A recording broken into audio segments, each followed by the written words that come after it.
بسم اللہ الرحمن الرحیم۔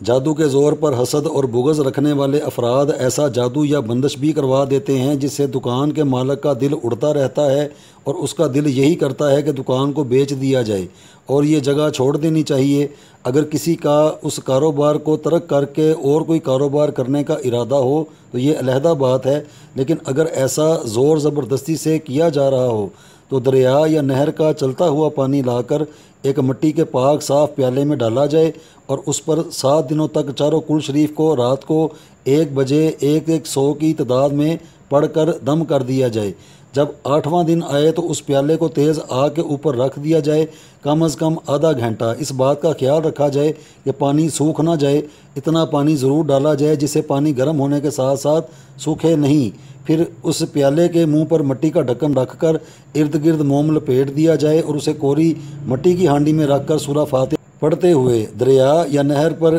چلے جائیں اور اسے اس پانی میں بہا دیا جائے۔ پھر جس راستے سے جائے اس راستے سے واپس نہ آئے اور گھر آتے ہوئے کسی بھی صاحب کرامت بزرگ کے مزار پر پھول چڑھائے جائیں اور دعائے خیر کی جائے۔ پھر ہمارے اسی چینل پر سے کوئی بھی نقش جو ہیں ان کو 2 عدد سفید کاغذ پر زعفران سے لکھ لیا جائے، ایک کو اپنے گلے یا بازو پر باندھ لیا جائے اور دوسرے کو دکان میں چوکھٹ کے اوپر لگا دیا جائے۔ اللہ کے حکم سے اس کیفیت کا خاتمہ ہوگا جس کا مقصد دکان کو بیچ کر چلے جانا تھا۔ اس تمام عمل کا کسی سے بھی ذکر نہ کیا جائے کیونکہ ہو سکتا ہے کہ جس سے اس عمل کو بیان کیا جائے وہی اس کا دشمن ہو اور وہ اس کا توڑ سنتے ہی کسی دوسرے عمل کی تیاری کی طرف رجوع کرے۔